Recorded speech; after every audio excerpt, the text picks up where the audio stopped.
जीमूतवाहन जितिया व्रत कथा। बहुत समय पहले गंधर्व लोक में राजकुमार जीमूतवाहन रहते थे। वे बहुत दयालु और बहादुर थे। राजगद्दी मिलने के बाद भी उनका मन महलों और सोने चांदी में नहीं लगता था। वे सोचते थे, सच्चा सुख तो दूसरों की मदद करने में है।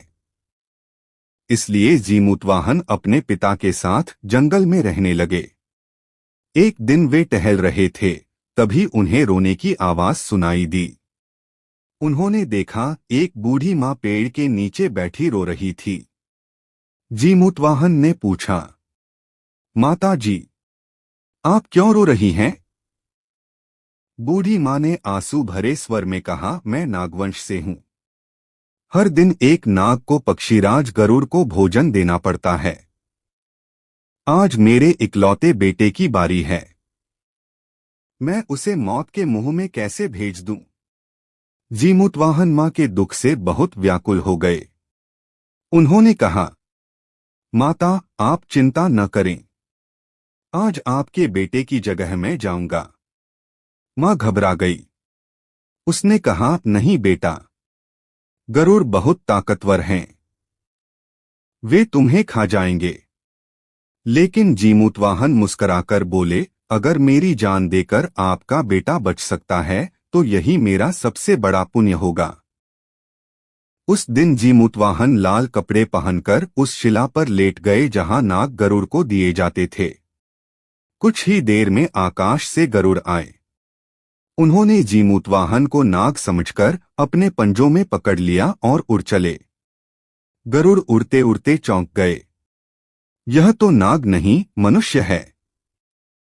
उन्होंने पूछा, तुम कौन हो और यहाँ क्यों आए हो?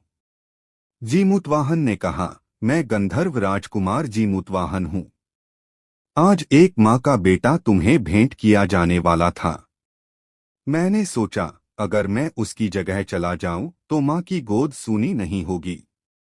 गरुड़ यह सुनकर बहुत प्रभावित हुए। उन्होंने कहा, हे वीर, मैंने हजारों नाग खाए, लेकिन तुम्हारे जैसा त्यागी और दयालु कोई नहीं देखा। आज से मैं नागों को कभी नहीं खाऊंगा। उन्होंने जीमूतवाहन को सम्मान पूर्वक छोड़ दिया और आशीर्वाद दिया। जीमूतवाहन की बहादुरी से नागमाता का बेटा बच गया। लोग उनकी दया और साहस की चर्चा करने लगे।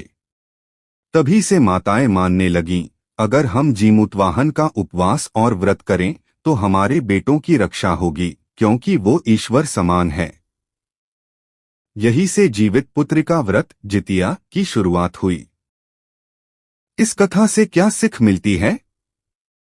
दूसरों की मदद करना सबसे बड़ा धर्म है। सच्चा वीर वही है जो दूसरों के लिए त्याग करे। माँ का प्यार सबसे अनमोल होता है। जो माता और पिता इस व्रत को श्रद्धा पूर्वक करेंगे, उनके बच्चों को ईश्वर रक्षा करते हैं। हर हर महादेव।